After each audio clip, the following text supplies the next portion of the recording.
Le 6-9. Listen anywhere.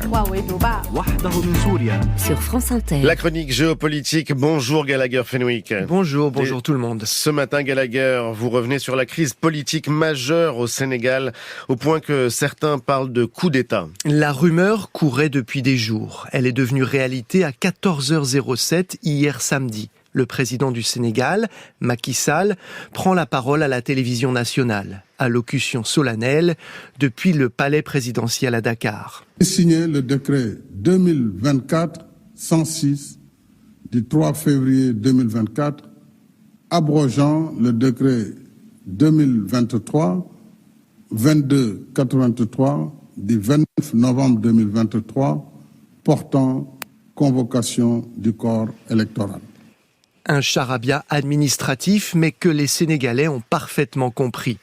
Pour la première fois depuis 1963, année de l'instauration d'un régime présidentiel au Sénégal, le scrutin présidentiel est reporté sine die. Pour cette République d'Afrique de l'Ouest, considérée comme l'une des démocraties les plus stables du continent, c'est un séisme.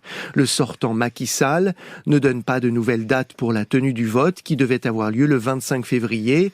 Il réaffirme aussi qu'il n'a pas l'intention de se représenter. Gallagher, comment le président Macky Sall justifie-t-il cette décision ? Selon le président sénégalais, Marion, le climat politique actuel ne permet pas un vote serein. En cause, le conflit entre des parlementaires et des juges de la Cour constitutionnelle, la plus haute juridiction du pays. Ces juges viennent de valider la liste définitive des candidats, mais aussi de rejeter des dizaines de candidatures. Résultat, plusieurs personnalités politiques très populaires ont l'interdiction de se présenter à la présidentielle. La loi du pays interdit par exemple aux binationaux de concourir à la présidentielle. Et pourtant, il y a au moins une candidate binationale approuvée par les juges. Autant de controverses qui alimentent le dossier monté par une commission parlementaire. Elle enquête sur des soupçons de corruption au sein même de la Cour constitutionnelle.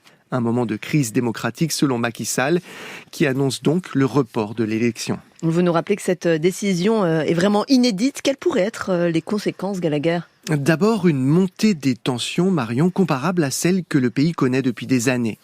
Une partie de la jeunesse se dit victime d'un climat de répression et d'un chômage de masse. Elle accuse les élites d'être de mèche avec l'ancienne puissance coloniale française. Elle exige des changements profonds.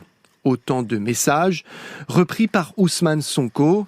Il est l'un des principaux opposants au président. Son arrestation en 2021 pour une affaire de viol a déclenché des heurts. Une douzaine de manifestants sont morts dans les affrontements.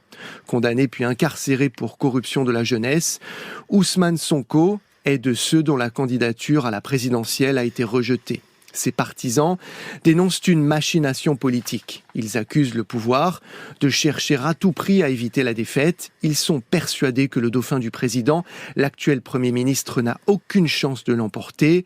Selon eux, il s'agit ni plus ni moins d'un putsch de Macky Sall. Ce serait le tout premier coup d'État de l'histoire du Sénégal.